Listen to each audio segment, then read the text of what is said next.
பாவத்தை நீக்கி பாரத்தை தள்ளி விசுவாசத்தை துவக்கி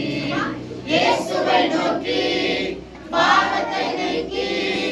பாரத்தை தள்ளி விசுவாசத்தை துவக்கி முடங்கினவர்